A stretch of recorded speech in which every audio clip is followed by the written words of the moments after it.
Good day, everyone. In today's video, I will be reviewing the Waves API 560 EQ plugin.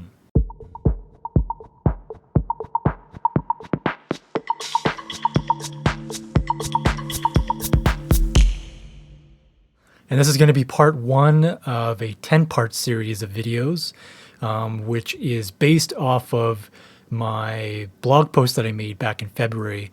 It was a top 10 plugins list for mixing and mastering. So I'll leave a link in the description to the blog post.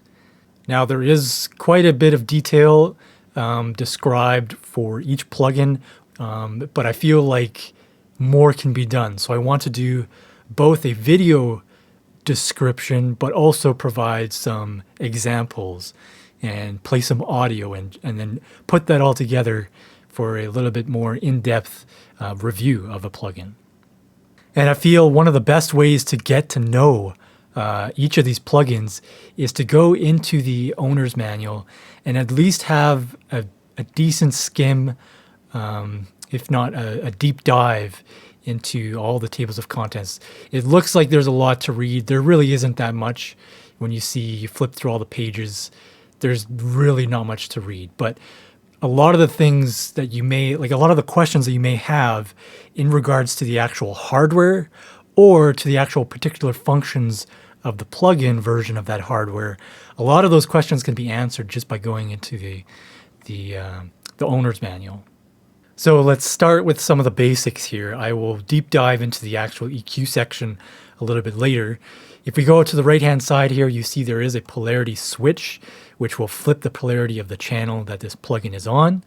You also have a analog decoupling. So if you leave this on, it has the full characteristics of all the analog circuitry, such as the noise and the harmonic distortions that's produced by the physical API unit.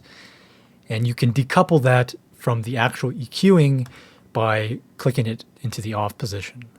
And then, of course, you have a simple output. So once you make a lot of drastic EQ cuts and boosts, that can quite drastically change the actual overall volume level of the output of the unit. So in this particular case, it's too loud with all the boosts and cuts that I've made, and I've cut 7.4 decibels so that whenever I bypass the plugin in and out, I'm getting a volume matched comparison of no EQ versus the EQ that I've set. And this is important for making mixing decisions because anything that sounds louder is usually going to sound better. So it's important to be able to offset any boosts or cuts in overall volume. So there's that. There's also this button, which is on most Wave plugins on the outputs and inputs, is it'll actually increase the level or decrease the level based off of the signal that's running through the plugin. So if this thing was clipping by 3 decibels, it's going to say here and show -3, and I'm going to click that, and it's going to cut this output by 3 decibels to avoid it from actually clipping. And of course this here, the in-out, which is the internal bypass built into the plugin. And now to the more fun part of this thing.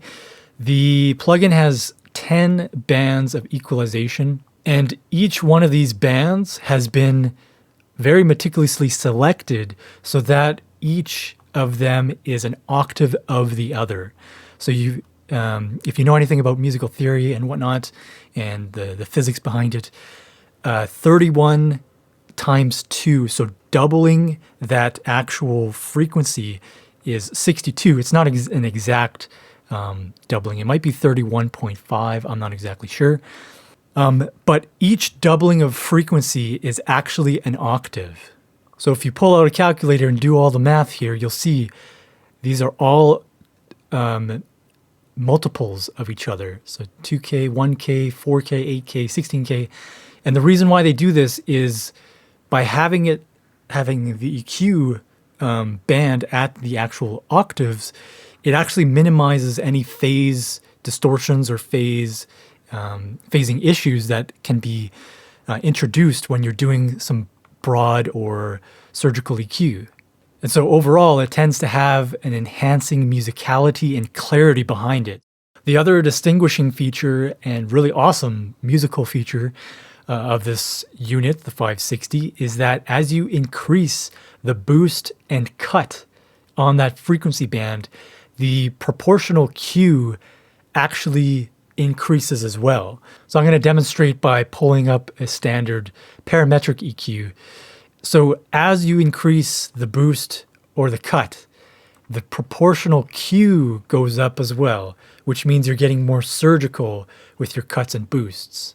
And as the boost and cuts lowers, that proportional Q lowers and is more broad. So now if we go into this here, I have a kick drum and I'm getting very surgical at the 500 hertz mark. That is kind of a boxy sound. Typically in live drum recordings on a kick drum, you'll hear kind of that boxiness, and you can go in here, get really surgical, take most of that out. It'll probably have, a range of frequencies that it's affecting, but it's mostly the 500 hertz. And then I have a pretty broad 63 and 125 hertz, and 250 is just a tiny little bit of a cut. So there's a nice sort of smiley face EQ with a deep cut down the middle, and then just a little bit of brightening up at the top end. So this really allows me to get in there, get surgical, get really particular with some of the frequencies and really tune whatever it is I'm trying to EQ very, very well. And when we compare that to some of the other APIs or different types of EQs that have, let's say, 4 bands, and you just kind of choose between the different frequencies. If I was to try and match this here, it would be quite a bit more difficult. I'd have to do something like this, do a 2 decibel boost here roughly. When I get to the 500 frequency, I'd be cutting it quite severely and trying to boost and offset. But this is quite a bit more surgical than that typical type of, I think it's a parametric EQ. Now, of course, you might just say, well, if this is more surgical and more gives you more options to tune your sound than this plugin, then why not go the full extreme and go with something like a Fab Filter that gives you basically endless amounts of frequency bands and proportional Q settings and all these different things. And the one thing that I would say is that sometimes having constraints is very, very handy and useful and enables you to just kind of think and get a little bit more creative with what you're using.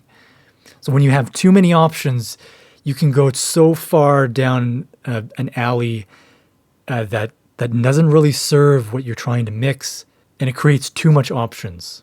Whereas something that's a little bit more constrained, like this here, this is specifically designed for EQing and tuning your sound with 10 bands.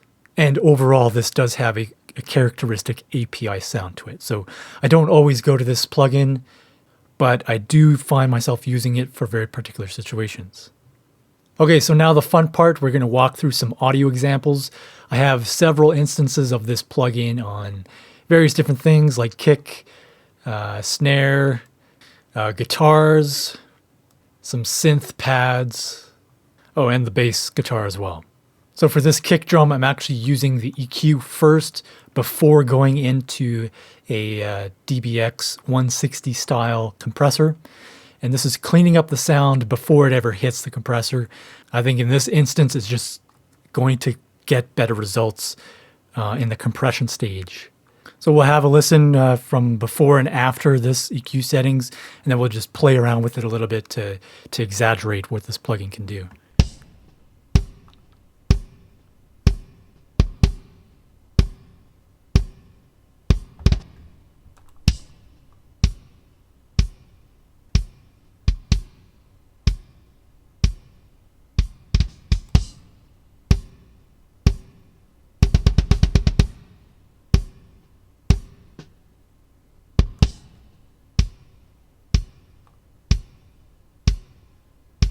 So you can hear that really, really boxy sounds, it just kind of goes away and tightens up some of the low end and has just a little bit more clarity to it, I find. So let's get a little bit more exaggerated.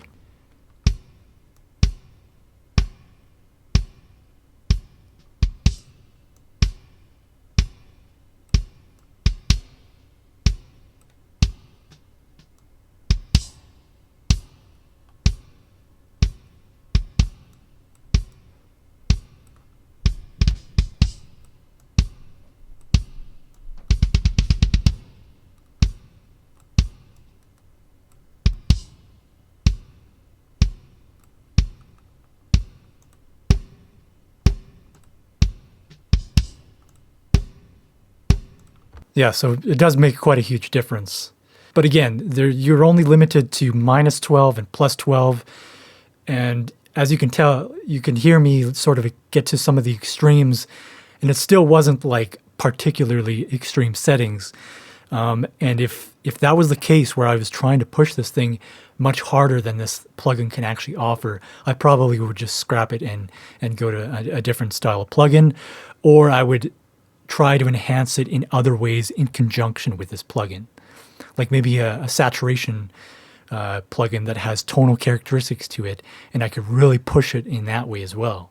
Or maybe even just like some tape saturation, which will change the tonal characteristic, the dynamic characteristic, and give it some saturation and whatnot. So that was the kick. I also have individual plugins for the snare top mic and snare bottom mic. So I'll pull those two up and then we'll solo it. So we'll start first with the top snare mic.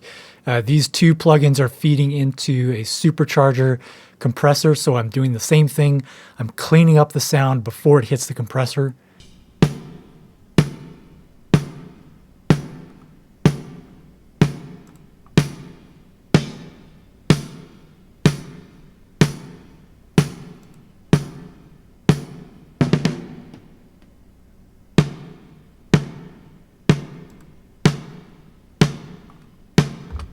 So yeah, this one, a big difference, and this is more characteristic of what the API EQs tend to do.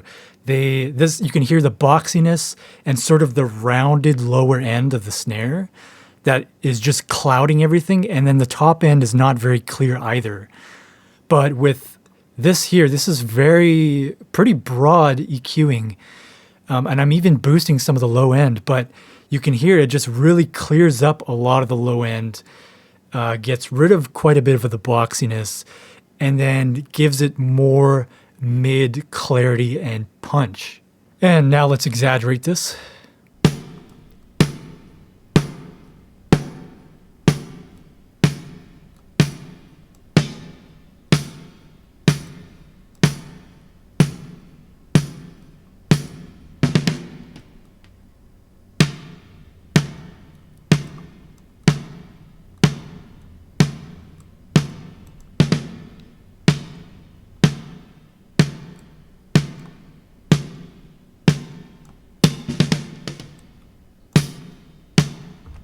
You know what, the bottom snare mic is not really that interesting, so we're just going to skip that, and let's go to something a little bit more different, like the bass guitar. So here I'm going from the EQ into a compressor and then into some tape saturation, and I'm actually going to bypass the compressor and the tape plugin for now.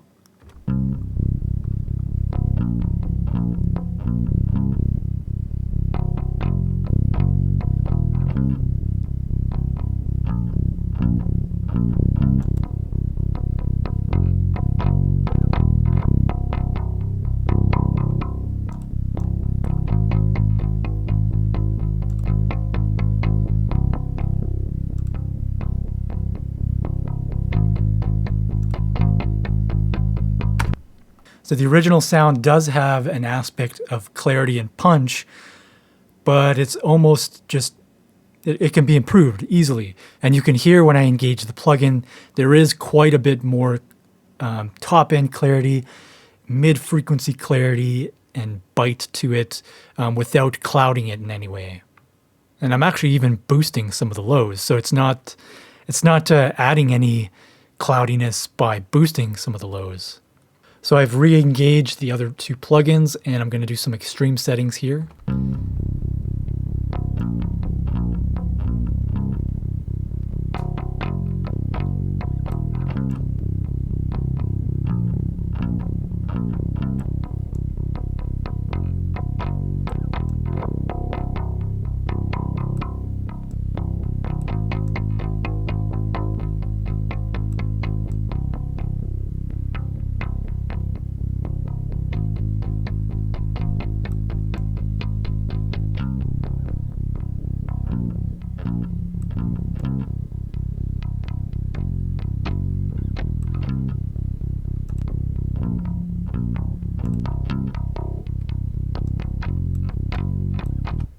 And again, you'll have to excuse the poor bass playing. That's me playing the bass. I think I borrowed a friend's bass or something. Pretty sure that's just DI, but I can't remember. Okay, so now to the guitars. And you can see all I have is an expander on the original tracks. Then I do a very similar thing. I go through the EQ before hitting the compressor and then adding some tape saturation. So we'll start first by bypassing these two plugins, and then we'll engage the EQ after.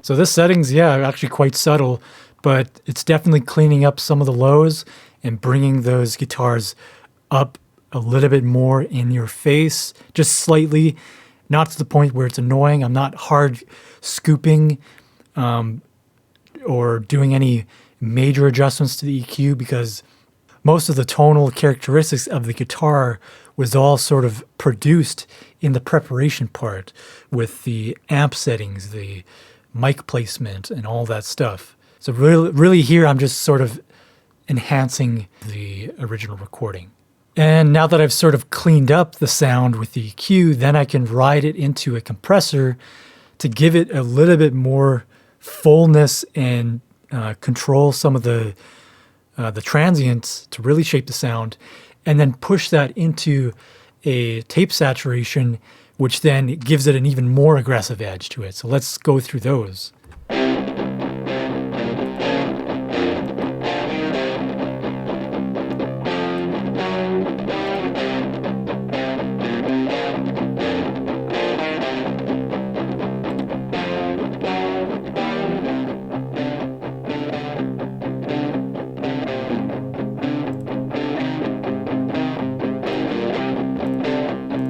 So it's fairly subtle when you think about it compared to what I could be doing.